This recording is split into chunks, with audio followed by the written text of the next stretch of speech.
Hi, everybody. It's Nick Fagan from Next Practice here. I'm joined today by Saaim Khan of Cyber Matters.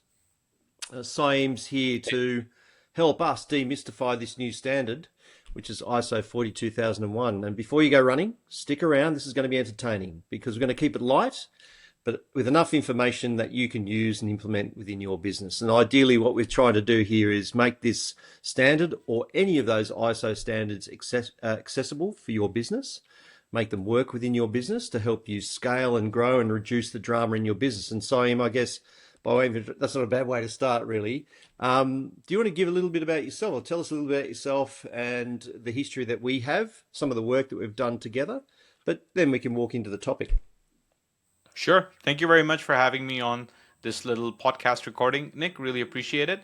So, my name is Saaim Khan. I'm the founder and managing director at Cyber Matters. And Cyber Matters is a GRC consulting company where we help organizations build and run their cyber and information security compliance programs. We've worked in the past with Next Practice on a variety of different engagements, including but not limited to helping a lot of Next Practice customers get that information security lens, that technology risk lens into their ongoing management of their programs. And Next Practice has helped us more from a business improvement, a business strategy, and from the perspective of streamlining business so that organizations can scale. So it's a great Perfect. Yeah. partnership that we have, and it's a fantastic opportunity for us to now discuss the new frontier, which is artificial intelligence. Fabulous. Thanks. So that's a great introduction. And without further ado, if you can talk about ISO, we know ISO standards, but if you were to talk about ISO 42001, what would you say about it? If you could sum it up in a sentence, what would you say about 42001? The ISO 42001 standard takes the tried and tested framework of the ISO standards, for example, quality, health and safety, and information security, and applies it to the emerging, or rather more, yeah, emerging is the right word, I guess, emerging Yeah. field of AI, and Mm. gives the appropriate management structure so that you can manage ISO, you can manage your AI information systems in a much better way. And it focuses on a number of good management practices, which is common to all ISO standards, but Mm. then introduces controls and guardrails that all organizations should be thinking about in a variety of AI contexts, which we can, go into a little bit later. Fabulous. That's excellent. So if you were to say that at the minute, AI is the Wild West, right? And to some degree it is because it's probably not understood. But in the Wild West, what we knew there's risk. There's always risk in the Wild West, but there's also opportunity, right? So if we were to say and look at it that way, and you said guardrails, right? Are we saying that ISO 42001 can provide us with those practical implemented steps and guardrails to try and control this thing? Absolutely. So, like I said, any ISO framework, regardless of the subject or the domain that you choose, will give you a good management framework. And the ISO standard for AI, or 42001, is no different. Mhm. So it borrows heavily from 27001, and obviously everything flows from 9001, where it talks about setting the context, setting the commitment from leadership, talking about opportunities to address risks and concerns, continuous improvement, and having management oversight. Mm. But then it also builds out specific controls. So the guardrails that I'm talking about, it looks into several aspects of AI systems. Now, it's important to determine the different types of, I would say, contexts in which you would implement AI. For Mm. example, you could be using a GPT type tool in your organization to supplement your professional services, for example. You could be providing an AI system as a service or as a product, or you could be using a combination of the two. Or you could be building AI products for others. So obviously, there are quite a number of scenarios where you could use this. So yes, it provides you with the bare minimum guardrails that you should be looking at. And maybe not all of them apply in each of the contexts, but at least the bare bones to start off with. And it's really important, sorry, I know I'm digressing a little bit, but it's important to point this out that any ISO standard is there to give you a baseline level of management controls. It's not the most comprehensive. It doesn't aim to be the most comprehensive, but it's the bare minimum that you should be doing. So, in the context that we're speaking in today around artificial intelligence, Mm. these are the bare minimum aspects or domains or controls that you should be thinking about if you are using, building, or generally interfacing with any AI system. Fantastic. Thanks, Saim. So let's unpack that a little bit because I think the structure's there. And as you say, the main headings or clauses of the standard give us that framework, right? Or blueprint. But really, what we're saying here is to analyze, or if we say dig deeper in the risk and opportunity area, we need to analyze particularly all those to get that scenario, if you like, painted well. We need to be practicing good risk management, which includes the opportunity management as well. But we need to analyze our business in the context of using AI, Hmm. looking at the particular risks that the use of AI might pose, but ultimately what opportunities will come out of that. Then to mitigate, we can reference or draw on those minimum guardrails, if you like, or controls to better apply readily into the business. So on that note too, and I Absolutely guess, right. yeah, and on that note, and as we go through, there's no getting away from doing that as a discipline, yeah, because we don't know what we don't know. And I just want to say that from working with businesses and having this conversation, they don't know where to start. Really, if we look at the application of this standard, let's unpack that a bit more in terms of the practical steps that we would go through as actions or disciplines that we would readily apply. How would you start with 42001 in an organization? Bearing in mind, we follow a similar pattern with other ISO standards, but let's move it more into this context. What would you do first? Well, the very first thing that I would do is I would set the stage. What are we doing with AI? What Mm, parts does AI touch within our business? What are the different ways that we currently or intend to utilize AI for delivering whatever products or services, rather the promise that we deliver on to great. our customers and Yes. audiences. That's the Yes. first step. You need to set the stage. And let's go a little bit deeper, right? Let's think a little bit more about what that scope would look like. Like I mentioned, I've given three different examples. You could be using AI tools to augment your existing services. You could be building and providing AI infused products as a service, or you could be building AI products for others. I mean, these are just three scenarios. There could be Great. infinitely more. So Yeah. you got to set the stage first. Once that is done, then you need to think about the basic rules that you want to set for using and building these things out, which, for example, would include things like what tools are you using? What stack are you using? What are the different data sources that you're using? And it's very easy to slip into the detail at this point. So, and I think, from your experience in helping businesses build and execute strategy, you got to be careful not to get too deep too quick. You got to Understood. first, Yep. paint the boundaries first, and then you got to first draw the outlines for the boundaries first, and then start coloring in. Good. So that's where I would start. Great. Fantastic. And why I asked that question is that I would like, as you would like, is for people to have access to this standard so they can use it, right? And get a start. Yes, it can shape. I love the way you portrayed that as let's set the boundaries for the game. Okay, let's set out the rules for the game. Okay, who are the players in the game? What are the tools they're using in the game? Let's gamify it that way, and then start to work on. Okay, here's some controls that we need to be putting in place, particularly on those rules. But let's say, because I would say that the perception of this standard, and correct me if I'm wrong, and that access to this standard is usually for the big boys. It seems to be a standard that would be for the Microsofts or the Googles or any other major player. But do you feel that, given what you've just Um, said? This is my question to you. Do you feel that it's not them alone that could benefit from this sort of management system? 100%. I mean, just look at the fact that there are now hundreds upon hundreds of new startups that are entering the market every day, Right. which are providing some kind of AI service.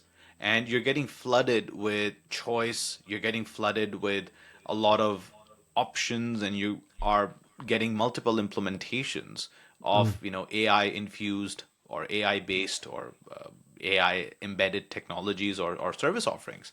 Mm. So it's not just restricted to the larger players or the larger brands that we know, Yeah. because it's almost at the risk of sounding dated or antiquated, I'm going to take it back to when the 9001 standard was first unveiled and when organizations were using it to become a differentiator for quality processes, for making sure that whatever product or service that they offer, that it actually goes through a rigorous quality management, quality assurance process.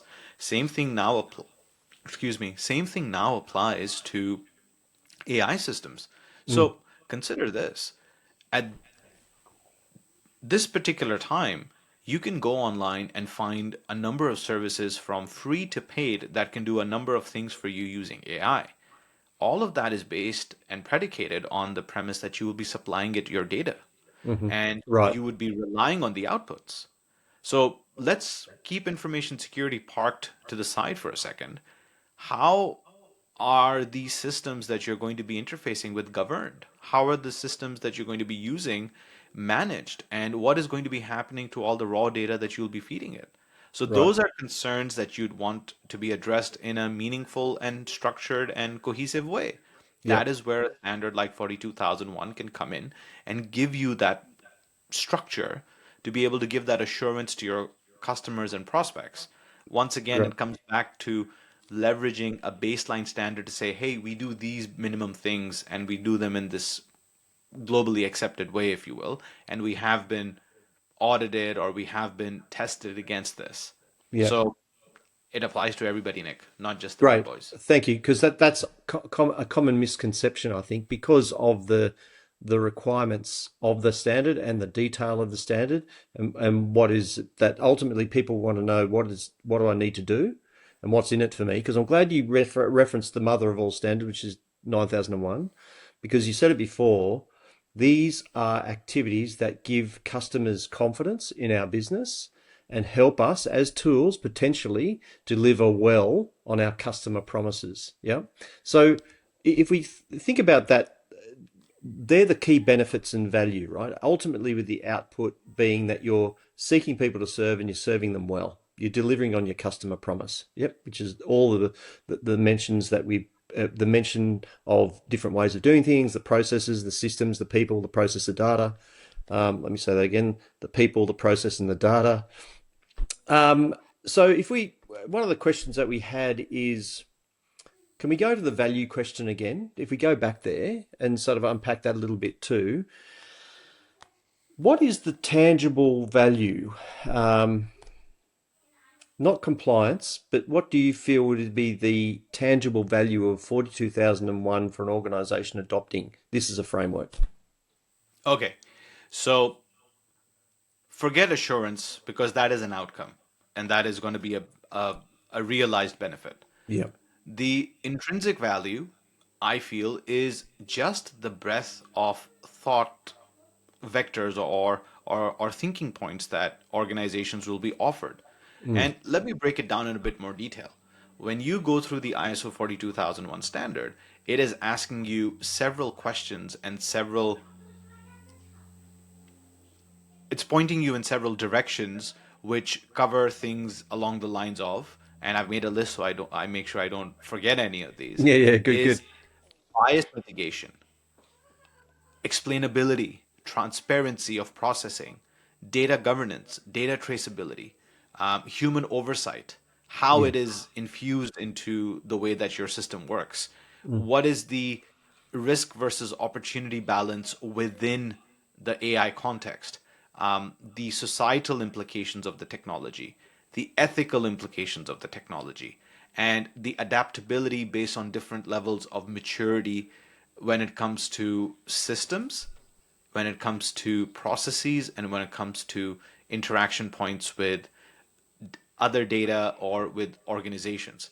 Mm. And I'm pretty sure that of all the different things that I've just rattled off this list, there would have been one or two that you wouldn't have thought of when it comes to AI. Because No, when I first read this, there were a couple of aspects that I never thought about as well. And this is what the benefit of a standard is. It gives you at least the bare minimum that you should be thinking about. So it's almost like, when and I'm going to draw a really random parable here. When you go to the gym, you don't skip leg day. You don't skip upper body. You don't skip your arms. You don't skip other aspects, your back. So there are multiple established regimens that you can use to get holistic fitness. mm. Same thing with AI. The standard offers you that benefit of giving you holistic coverage that you can consider. So that's the value proposition, I believe, Yeah, that a lot of AI companies would benefit from if they start using or adopting the standard. fabulous. That's great. Also, I get back to the gym analogy or metaphor, I suppose, a better way to put it. The fact is that that is the discipline, but you're applying a discipline, right, and a routine to get the maximum benefit from that program. But you've got to start with the program, right? And the fact is, what we do know, and I'll say this about smaller businesses, because it could be overwhelming, Saim, really, when you think about it. And this is the why we're having this conversation, is to demystify, so it's not so overwhelming. The fact is, if you do miss leg days, you know you miss leg days, and I think that people within business know when they're not checking something or not monitoring something. And obviously, for business owners and founders like us, those things that keep us up at night, we know are the things we haven't really addressed. Yeah. So, what I want to take now is that moving this conversation is to say, okay, I think, as you say, without going too deep and into the standard too much, saying, well, I'm a founder, you're a founder.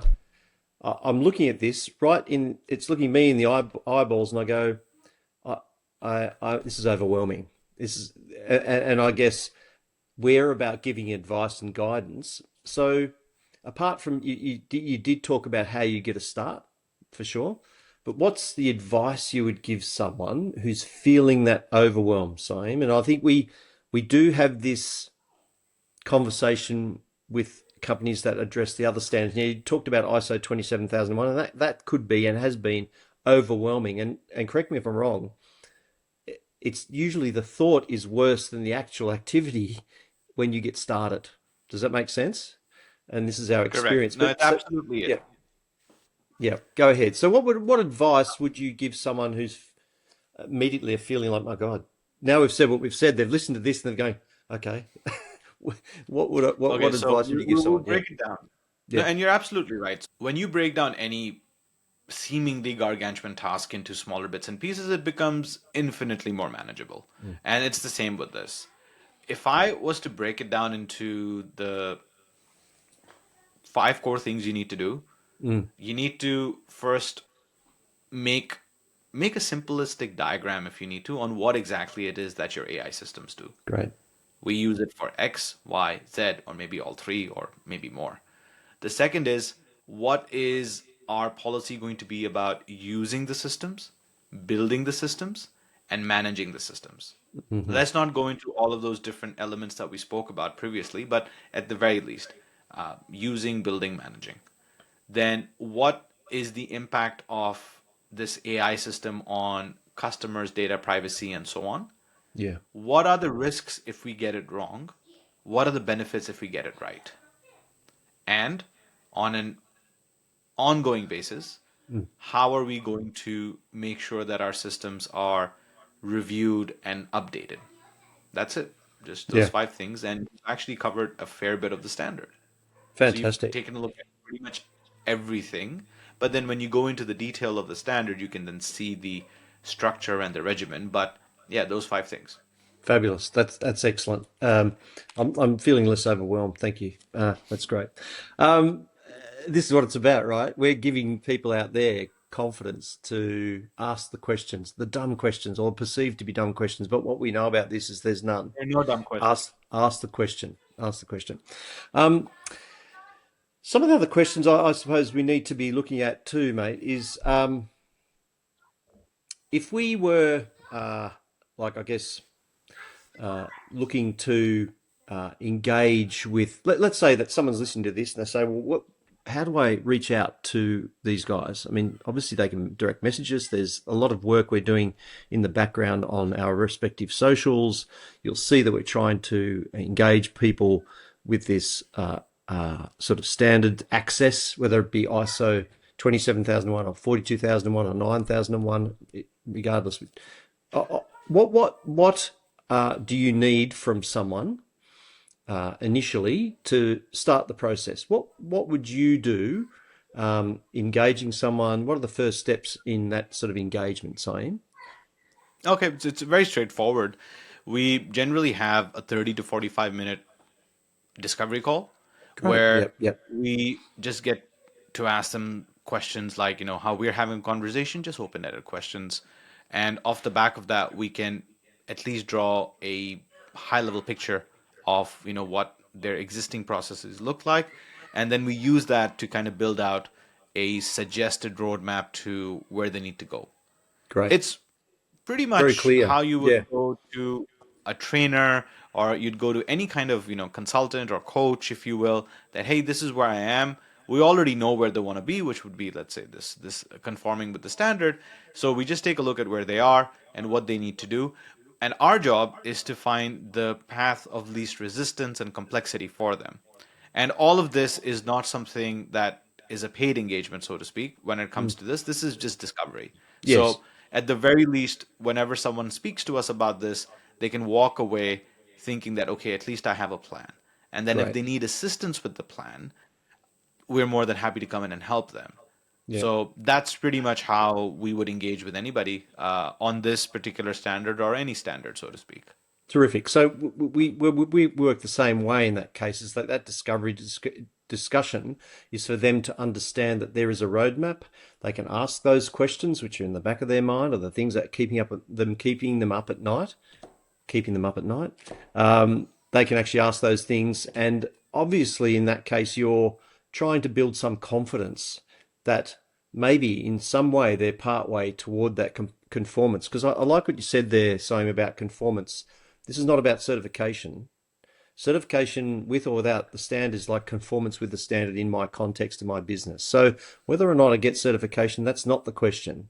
The question is the journey for conformance to make sure that that risk and opportunity is being managed within my business, and I'm less concerned and my customers are more comfortable and confident that we are managing that environment really well. And I think I wanted to talk about this is that overlap with that information security piece, making sure that that data is secure, and my data, my personal data or whatever it might be, is secure in that environment.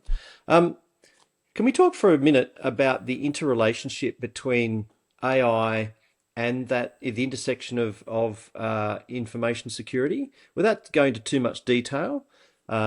Because I know there's a lot of companies that we've dealt with who are already achieved their conformance with the information security management standard. How would this sort of dovetail into, say, an extension of engaging ISO 42001 for AI? Okay, well, the best way to understand it is AI systems are systems at the end of the day, and Yep. information security of said systems is one particular way to look at them. So, regardless of what that system is used for, whether it's an AI system or a CRM or a CMS or an accounting package, or whether it's just professional services, Mm. regardless of the processes and systems you have, the information security of it is one aspect or one thing to consider, which is where 27001 comes in. Mm. Specifically for systems or services that are detailing or dealing with AI is where 42001 comes in. By following 42001, you're not talking about information security, you're simply talking about responsible and managed governance of AI. So that's what that is going to help you achieve. For organizations which have already established information security management systems, like conforming to 27001, it's not really a big leap. It's simply an expansion of looking at another perspective. And Mm. it's been it's not a new practice. Organizations have been doing this with integrating 27001 with 9001, so Yeah. looking at quality and information security, and also expanding that to 14001, looking at environmental and physical security, Yeah. environmental safety and physical security as well. So you can bring 42001 into the mix as well. What the resultant framework will be is what's commonly referred to as an integrated management system. And we're currently, as an organization, we're currently going through that process ourselves. So we're taking a look at 9001, 42001, 27001, and we've built out an integrated management system that looks at all three standards cohesively. And without sounding like too much of an ISO nerd, if you take a look at any of the ISO standards, they all start the same way. The first 10 That's right. clauses are pretty much the same topics. The first three just being normative references, and then clauses 4 through 10 talking about context, leadership, management of risks and awareness, looking at competence, looking at operationalization, continuous improvement, and an overall management review of things. So that would pretty much be very familiar to anyone who's already been down the 27,001 or 9001 journey. Yeah, great. That's fantastic, Simon, because I'll just say at the end of that, these standards are built around point in time improvement, improvement over time. So really that even if you were to enter into 42,001 as infancy, you're in a good position if you have the discipline structured within your business already, as you said, using the standards as a guide, clauses 4 through 10. The outcome's still the same, is that we are at a point in time here. We will improve over time with the disciplines around AI management, and that's probably Correct. great to understand because I've already got the rhythm set up for the other standards. We're just plugging a new ingredient in the mix to think about and taste and actually manage. So that's great. I like that way of looking at things. Um, I suppose from here, um, they're the main subjects that I really wanted to talk about today. Um, if you're a business owner out there and you're really struggling to get your head around this AI element within your business, I hope we've been able to give you some ideas of how you might approach this topic without being overwhelmed. Because at the end of the day, we are about reducing the drama in your business and helping you grow and scale well at the end of the day. Now, the one thing I really wanted to finish off with, Saeem, is to say, because you're doing it, you're actually looking at the key ingredients that you need to bring into the framework of the integrated management system. Something that concerns me is that I don't often have the time to monitor, review. I'm definitely in the improvement space, don't get me wrong, but the monitoring and measurement of performance and automating that in an environment which, can effectively harness all that information and energy and develop a dashboard that gives me key indicators of the health of my management systems across a range of areas. As you said, quality, health and safety, environmental management, information security, AI. Where do you feel that I could go? And I know this is probably a loaded question, but I'm heading toward the GRC frameworks and particularly the one that you have on offer that can help me get a better overview. I'd like to ask you how you would see that and what offerings do you have in that area? At Cyber Matters, we realize that there is a lot of hand holding that can be required when it comes to ongoing management and monitoring of your compliance program, regardless of whether it's information security, quality, or AI now. So we've built a platform that allows you to do just that. Mm, And the platform is not just here's a platform and use it. The platforms are backed by our services as well. So it's used as a center point or a central dashboard where you can log in, take a look at the health of your programs. It has built in tools which allow you to create different policies that you may need, yeah. build and launch educational programs or awareness programs, manage all of your risks and all of your improvements in one place. And it's also a way that we can provide you ongoing reporting, ongoing documentation through a secure delivery format, and brings it all together in a very simple to use interface. So that's kind of what we realized was missing from a lot of the services that are provided. So instead of trying to find one, because we couldn't find any, we just built one. Great. And obviously that opportunity was driven by a need internally. Clearly, you've needed that for yourselves, and that's fantastic. And having looked and used the platform, I like it for its simplicity and the power of what I can do within that, which is terrific. And I'll say from a founder's perspective, it can make and will make my life easier, and it'll make your life easier if you're looking for a platform that isn't too overwhelming but gives you the data that you need to action and execute. It's a fantastic opportunity to explore. I just wanted to say that for you viewers out there, that Saaim and I work quite closely, and we complement our services.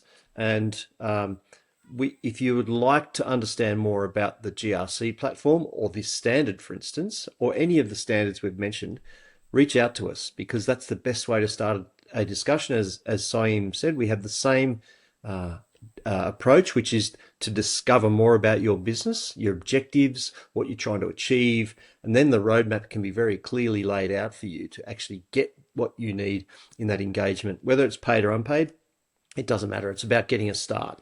So it's up to you, and please, you can message us, reach out. If you're feeling overwhelmed, I think it's time to have the conversation, because clearly it's in your mind, and we would like to be able to pry that out of your mind and set up a nice management system or framework for you to make sense of and navigate your way through these across those standard ranges. We're talking about AI here, but certainly reach out to us, message us. We're here ready for your questions. Saaim, thank you so much for taking the time to speak with us today. It's always a pleasure, and I love the way that you're able to simplify this subject or any other subject in this realm, my friend. So you do that very, very well, and thank you for your insights. And we look forward to more work together, and obviously helping our customers reduce the drama and help them scale and grow well. You're very welcome, Nick, and thanks for having me on. Tune in for future sessions with other industry experts. We tackle topics that hopefully will give you value and help reduce the drama in your business and help you scale well. Until next time, bye for now.